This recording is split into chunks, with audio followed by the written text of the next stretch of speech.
Are you worried about the delay in the delivery of your remittances? Jamono Money Transfer is your only solution with more than 9 years experience in remittances services. It's accessible, reliable, affordable, and convenient. Jamono Money Transfer is affiliated with Ajay Guaranteed Trust Bank Limited, Mega Bank, Apps, Reliance Bank, and many others. You can send and receive your monies from friends and families both home and abroad through Jamono branches at various strategic locations in the country with high standard customer service. Please walk into any nearest Jamono branch for efficient and timely service delivery. For more information, you can visit its headquarters at Bursabi, right opposite Afrimed International Hospital, or call on the following numbers: +220 3103 050, +220 3103 051, or +220 3755 522.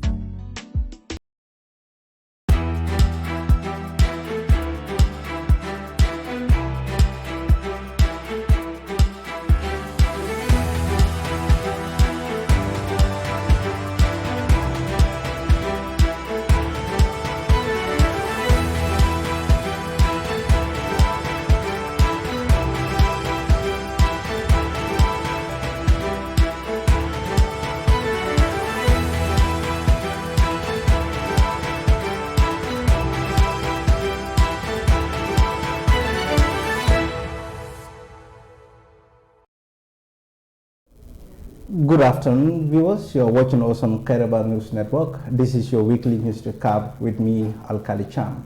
My guest today is Mr. Alhaji Mamadi Kurang. He's a household name in this country. He once was the head of the Jollof Tutors. I am starting to be corrected. I guess he's still, but of course, an economist-turned politician. Mr. Kurang, you are welcome to Weekly News Recap on Kairaba News Network. Thank you very much, Mr. Cham. I'm very pleased to be here and looking forward to a good conversation. A lot has happened in the country recently, and we would like to talk about at least few of them or some of them that we have on our item of discussions. So at first, we've heard that, or it is a public knowledge that you are now allied with with PDOIs. And what is the status of PDOIs in Gambian politics at the moment?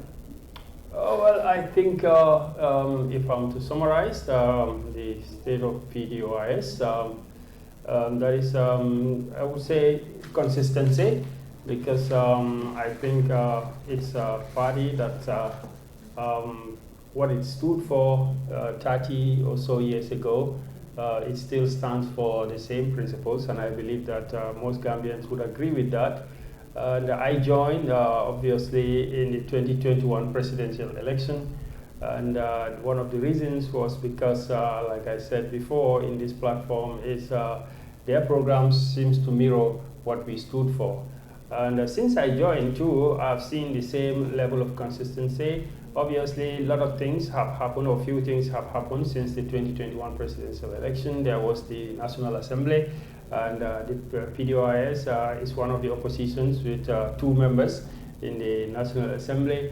And the party, obviously, everybody has to do some soul searching and see what is the way forward. And I think this is a continuous process that is going on. Some of the Gambians are disappointed with the behavior of some politicians. Some of them went further to say that flip-flopping is too many within the politicians. You move from one party to another party that speaks of their inconsistency. Is this what you observe within PDOIS, or you are a party with difference? Well, you know, I respect all due respect to the opinions of some people. I don't think every politician can be put within the same bracket. Obviously, like I said just now, I went to PDOIs because of the consistency and what they mirror what we said. And when I was going there, I think flip-flopping is about self-interest ahead of national interest. And obviously, when I was choosing and making an endorsement, I put the national interest in my heart first before my own individual interests. And yes, we've seen movements happening. I think, yeah, it's a feature of Gambian politics because we know that quite a few or number of people would join politics just for the opportunities that politics would offer. I don't see this in the PDOIs. I think the people I've met there also are consistent and true to what they say. They mean what they say, and this is what I continue to observe. Well, personally, I wouldn't be part of flip-flopping. Interesting. Yeah. You've been an economist. Recently, you made some utterances on one of the televisions or one of the media outlets, in this country, where you see it. You allege the president of not being physical discipline, and I want you to tell me some of the indications that influence your utterance. Yeah, because when a government is running the economy of a country, in economics we said there are generally two lines of thought, or two types of economic policies, which is fiscal policy and monetary policy. And these are tools that the government use in order to achieve some macroeconomic objectives, some objectives for the whole economy. For example, to bring in price stability, to improve employment within the country, to bring in economic growth. So these are your major objectives. And if you want to drive and achieve these objectives, you have to take the appropriate policies. So we said you have to have some fiscal discipline. And what we mean by fiscal discipline is that your government expenditure has to be managed in a way that it would create price stability, in a way that it will create jobs for the people, and in a way that it will help the economy to grow. So what we have seen in this government since 2017 up to now, right, does not mirror what we call the principles of fiscal discipline. And it seems that obviously it's getting worse, because we've seen that the price stability, we know it's basically a problem of prices going up, and nobody knows where they would end. And one of the key things that causes price instability at the moment is management of government expenses, because government expenses is connected to the dalasi, right? The local currency, the value of the dalasi. If you keep spending and spending without any breaks or any thought or any kind of prudence, then what happens is that your expenditure goes out of hand, a number of things will happen, because most of the expenses in this country is about goods that we bring forward. So as government is just spending on travels, on fuel, on vehicles, and other unnecessary expenditures, the demand for the foreign currency, the dollar, goes up. Right? In effect, the government is competing the private sector and the population for demand for dollars. So that makes the dalasi lose value. And when the dalasi lose value and we still want to import, inflation gets worse. So if we see the government doing irresponsible expenditure, or expenditure that does not have any level of rationality or prudence, we said the government lacks fiscal discipline. And we see this everywhere. Currently, the president left the country to attend the United Nations National General Assembly with a huge delegation, and this has been frowned at by the citizenry. Does that have an impact on the economy? Obviously, because when the government is traveling, or when the presidency is traveling, yeah, we know that the presidency is not one-man thing. It's not just the president. He travels with people for obvious reasons. But there must be a limit to not only the size of the delegation, but also the time that they spend wherever they are going. The UN conferences are quite normal, and we follow other presidents around the world. We see that for most presidents, it's about one single speech. That's why you are going to the UN. You already had an embassy there, and you had your ministers flying up and down before that. So most of government transactions would have been transacted with or without that. The purpose is to go and address the world right, using the UN General Assembly, which usually takes 1 hour. So for a 1 hour trip, if you are going for 1 week, that's a problem. 2, for a 1 hour speech, if you are going with such a sizable delegation that you and then hire a plane, obviously there are costs, and like I said now, all that cost is in US dollars. So the government is now absorbing the limited foreign exchange that we have. So like with, I'm sure you will ask question on that later, but like we see, the oil importers or the oil importing companies are saying that, oh, we don't have foreign currency.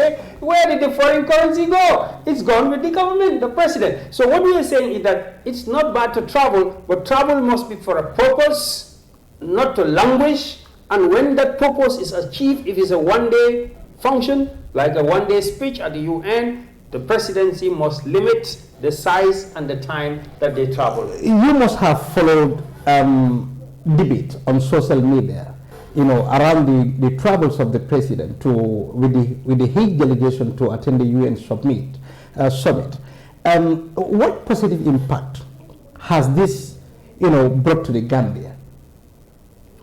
Economically, do we gain anything? Well, I didn't see anything because I know that already, even before the president traveled, there was an aid that was announced in America for the Gambia government, and this we know are bureaucratic matters. These are handled by bureaucrats at the Ministry of Food or Ministry of Agriculture and the Gambia government and the US government. These are not politicians involved in it. So basically, and what we have seen on the media is the president actually engaging in, these diplomatic pleasantries, people going and being caught in coffee shops and stuff like that. And really, this is not where we want to spend our money when the economy is facing very hard times. So if people will say, oh, but the president, when he don't go, there is no money coming. That's not the case. We have institutions such as the Ministry of Finance. You being an economist, do you really believe they are playing their role in helping the country's economy by advising the presidency, on the expenditure matters? Well, I think that the ministry, being a technocratic body, would be required, and they are required, to give the president the information he needs and the advice that he needs in order to make decisions, or the cabinet, the advice they need to make decisions. And I also believe that the president and the cabinet would get from the ministry the kind of information they need to make financial decisions. But at the end of the day, the country is being run by an executive, which is the cabinet headed by the presidency. So, if those economic decisions are not taken, I would not say that, it is the ministry that is responsible for it. I would say it's a failure of the executive. Ministry of Trade, Finance, and we also have Investment Promotion Departments. What is your assessment of these institutions under the Ministry of Finance? I think, in some countries, finance and trade tends to be one because they are connected. Even in the Gambia in the 1980s and some part of 1990s, we used to have the finance ministry and the trade ministry being one. Well, if they are separated too, that too is acceptable. That happens, to be able for finance to concentrate on financial matters and for the trade to concentrate on trade matters. The Investment Promotion Board, I believe, is a subsidiary department of the Ministry of Trade. But we have seen executive duplicating efforts and trying to interfere with ministries. For example, we know that some time ago, the Ministry of the Investment Promotion Department, there was a special department opened in the office of the president. They call it investment promotion. When we already have a department that we are paying with taxpayers' funding, right, for a lot of money, and how would we want to have another investment promotion department under the president? Yes, we believe that the president should have people around him to advise him on trade and finance matters, but that does not mean that they have to take responsibility for executive functions. That's not the job of the presidency. The presidency is more on decision-making and oversight, right, function, rather than doing the job, right, of ministries or departments which the taxpayer is already funding. So I think this usually happens when people have conflicts of interest, and it doesn't bode well when you have a duplication of duties, because it does not allow for free flow of information and coordination of activities. So you can see that the Gambia's trade policy or trade administration or general trade in the country is been very much disarray, because for example, we already currently have some cross-border problems, particularly with the ports. The Gambia Ports Authority is having a low productivity, and this is a matter of trade, and a lot of goods in this country are coming through, for example, Senegal. So these are strategic issues that need to be addressed. Where do you think the problem lies? The Ministry of Finance not giving the proper advice to the presidency, or the president not following the advice of the Ministry of Finance? Because the problem is somewhere. Well, I would not I don't have the information about what advice exactly the Ministry of Finance is giving to the president or not giving to the president. But what I know is that we have problems, obviously, with financial management and discipline in this country. And we also have problems with general economic management and economic policies. And I think, well, if the ministry is giving advice to the presidency, then those must be unfortunate advice. And if he is implementing those advices, well, there are a lot of questions to ask. If he is not taking advices from the ministry, well, that's very unfortunate. The country was hit by a fuel shortage a few weeks ago, which definitely impacted negatively on the life and livelihood of Gambian people. What do you think can be done to avert such occurrences in the future? Well, the latest is that we heard that the oil marketing companies, the OMCs, have issued a statement. And that statement obviously is very concerning for the average Gambian, because it looks like the problem is just starting, right, rather than going away. And it seems that the root cause of the problem is actually not dealt with. Because what we have seen, according to the statement, and we have also seen a counter statement yesterday by the Ministry of Finance, which is responsible for negotiating price of fuel and so on.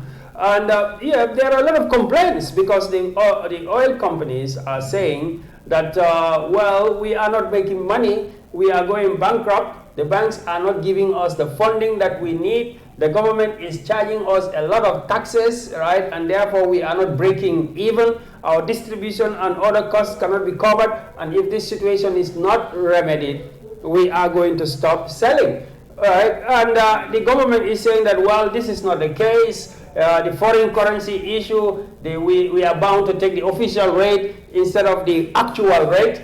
Well, I think that these are things which they still have to sit and think about and talk about, because we can see from it, right, issues, right, that it's a free market, and the government has been pretending, obviously, for a long time that well, it can be a negotiated market instead of a free market.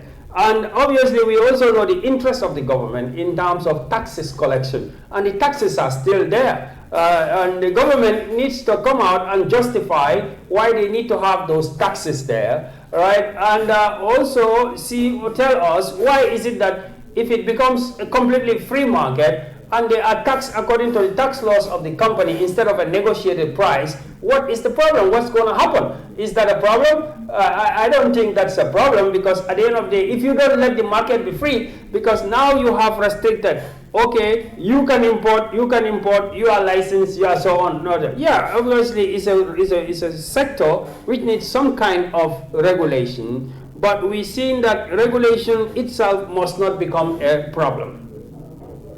If this impasse between the OMCs and the government is remain unsolved, how would this affect ordinary Gambians? Oh yeah, if this remain unsolved, because hearing what we have heard, that they are going to stop selling, then and they are the ones with the license, Well, I think in the short term, the consumers are going to suffer because if they stop selling, there will be fuel shortage. And we all know the transportation problems that fuel shortage will bring. What will be the long term? Obviously, when they stop selling, it will also depend on what will be the reaction of the government, which we cannot tell for now. We know that the government is always, when policies are not well thought out, there have to be change of mind. So how the government will change its mind, whether it will go back to the negotiating table, because they are saying, oh, but you say you are giving us subsidy, however, you are still taxing us. And that looks a little bit tricky, because if you are taxing me 25%, right, and now you said you reduce that 25% to maybe 15%, you call it a subsidy. It's not actually, in effect, a subsidy. It's just a reduction of the tax that you are levying on them. So the government have to call for a negotiation. I think that's the responsibility of the Ministry of Finance to call for a transparent negotiation and really to tell people and update us about what is happening on the ground. Because like the fuel importers are also saying, or the OMCs are saying, they are virtually going bankrupt, which is a big concern. What is the role of the private sector in refining the country's economy? I think obviously the private sector is very significant. Like we're just talking about the OMCs, they are part of the private sector. As we know, that government is not always ideal for government to be involved in business, importing goods, selling goods. At the end of the day, it's found to be a planned economy, which we know has a lot of problems in terms of managing the economy. So government try to bring in private sector so that individual interest, like we call it the invisible hand, will be able to guide us to efficiency, so that the economy will be well run and people will get what they want, and the importers or the businessmen will also be satisfied, so the common good will be served, right? So the private sector in every part of the world now is being encouraged. However, the participation of the private sector depends on what we call the playing field, right? Which is the regulatory environment, the social environment, the rate of crime, the economic policies that the government is putting in, the tax policies that the government is putting in, right? The infrastructure on the ground in terms of electricity, power, in terms of road networks, in terms of transport and communication, and other facilities that are on the ground. So these things will determine, right, to what extent we are able to attract more and more private sector participation. Yeah. Youth unemployment is on increase. What do you think can be done to improve this significantly? Youth unemployment, it's obviously a big problem, because in the Gambia is considered to be one of those countries that we call increasing population. The number of young people is increasing, right, faster than the old people that are retiring in the economy. So being an increasing population, right, the number of people who reach the age to be able to join the workforce is climbing up higher and higher. A simple example is you look at the grade 9 results or the WAS, it tells you that more and more people are sitting to these exams every year. So therefore, more and more people need jobs in order to help themselves and help their families. And so far, for so many years, we have not seen any growth in youth employment. And like I said, major economic objectives for any country is price stability, control inflation, 1. 2, to be able to give jobs to people. Because without jobs, a lot of problems happen. Social tensions happen. Families can break, right? Societies will have problems. Crime rate will increase. Dissatisfaction will continue, and the economy cannot grow. So this, for me, is a key concern for the government. Inflation is largely blamed on Russia-Ukraine war. Is this your concept? Well, everybody is managing.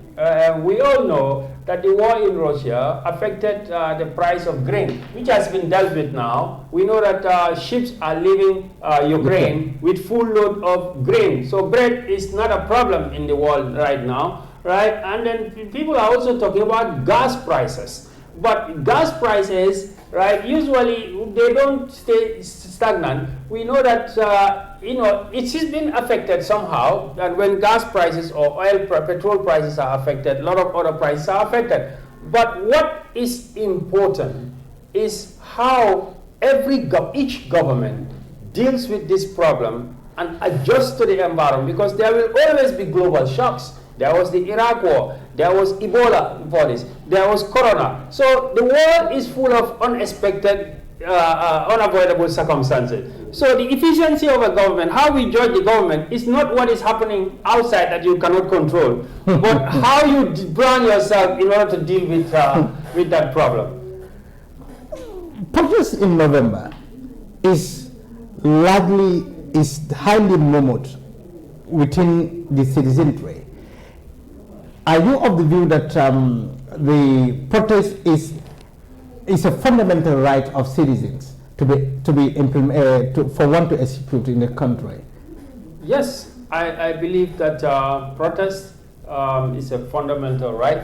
People have a fundamental right to express their dissatisfaction or opinion about things which are happening in the country at any point in time. And I also believe that as we are working for a vibrant democracy, the authorities should realize that people have the right to protest, and they should be given the permits that are necessary, because if permits are controlled without tangible reasons, then it becomes to look like a police state. So I think this is not necessary, and I think if people or any particular group wants to protest, then that group should be allowed to protest. And what advice would you have for them, those that intend to protest in November?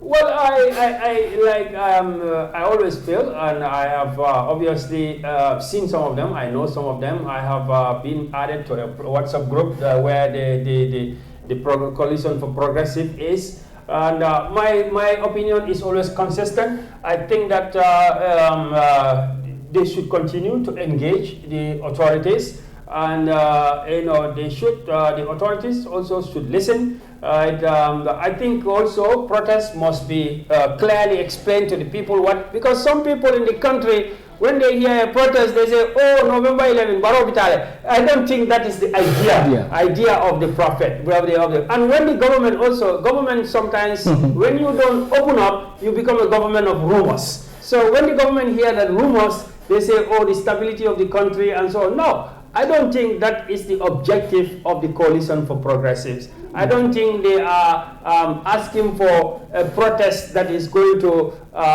create turmoil or create some instability to uproot the government. No, I think they want to protest to highlight corruption. And I think corruption is an issue for everybody in this country. So I think they should be given the recognition to do that. Negotiation can happen. I've seen this, like I said, in Liberia before, where the government is worried about some protests. But after talking to the protest leaders, each one of them the police gave assurances and the protest leaders gave assurances.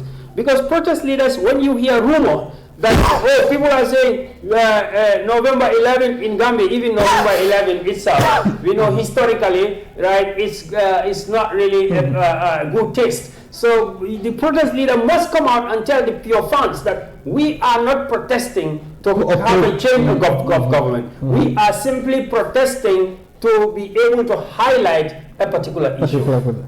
That's in relation to Aki. That shocked the entire country. You being a father, when you heard that a number of children died as a result of what people call negligence, how do you feel? Oh, I feel terrible. I feel scared, and obviously as a father and also as a social leader, I feel very, very worried, because there are some things that happen and you know the extent of the problem. But for example, if there is a medical accident in a hospital, you know that that's an accident and it's a one-off thing. But if there is a situation like this, for example, one of the reports that I had, they said, oh, so much of the quantity is what came, but there are still 8,000 bottles out there that we have not been able to retrieve. Those kind of things make you scary, and that's what I was imagining. That I was even telling some people, if they said it is 66. How sure can you be that it is 66 in a country when you know that people get sick until they die and they never even go near a hospital? So it is possible that the figure is higher than that. And if there are medicines out there that we know have not yet been recalled, then obviously we know. And the main thing, what was the cause of the problem? We know that when drugs are coming into the country, there should be some control mechanism, which means the Medicine Control Agency is supposed to be at the border, at the port or at the airport, or at the border crossing where this medicine are coming in. And they are supposed to know that this is coming from so and so manufacturer, this has been World Health Organization certified,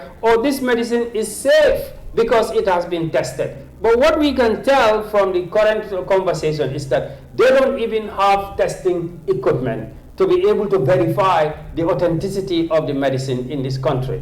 And that is very worrying, because we are saying that somebody even told me, oh, but do you know that the prevalence of kidney problem in this country has got to do with substandard kidney or dialysis equipment that are coming to this country? And it raises a lot of questions. That paracetamol which I am drinking, right, can come from different countries. Who is going to assure me that that particular one has been tested and is actually good for human consumption? So it really makes us all worried that when I'm going in, I'm even thinking like, oh, but are you really sure that even the juice or the biscuit you are buying is actually safe? It causes a sense of insecurity. Yeah, because it's not made in the country. And honest, request for the resignation of the Minister of Health. Do you believe that he should resign over the death of the children? Well, I think resignation is a matter of personal issue for him, but it is obviously, even if it is only 5 children that die, it's actually reasonable enough for the minister to resign, because actually the situation is so serious. And it comes from your department. So responsibility must be taken. And nobody is indispensable in a democratic system. So sometimes we resign not to say that it's my fault, but simply to say that I take responsibility to set an example to the next person that whatever you are in control of, be prepared to take responsibility. I think this is the essence of, but it doesn't mean that you are a culprit or you are a criminal. No, to take responsibility and to set an example. Thank you so very much. Viewers, that brings us to the end of the show. Mr. Kurang, what is your final statement on this show? Thank you very much. I thank you for inviting me. I think there are lots of issues in the country right now, and I think the government should be very much alert, because at the end of the day, we have voted for Adama Barrow for 5 years, and it is his responsibility to deliver the mandate to the people, and it also, those of us in the opposition, it's our responsibility to keep the government on its toes, and it is the responsibility of every citizen to put the government to task. Thank you so very much. Mr. Alhaji Mamadi Kurang was my guest, and I am Alkali Cham. Bye.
Are you worried about the delay in the delivery of your remittances? Jamono Money Transfer is your only solution with more than 9 years experience in remittances services. It's accessible, reliable, affordable, and convenient. Jamono Money Transfer is affiliated with Ajay Guaranteed Trust Bank Limited, Mega Bank, Apps, Reliance Bank, and many others. You can send and receive your monies from friends and families both home and abroad through Jamono branches at various strategic locations in the country with high standard customer service. Please walk into any nearest Jamono branch for efficient and timely service delivery. For more information, you can visit its headquarters at Bursabi, right opposite Afrimed International Hospital, or call on the following numbers: +220 3103 050, +220 3103 051, or +220 3755 522.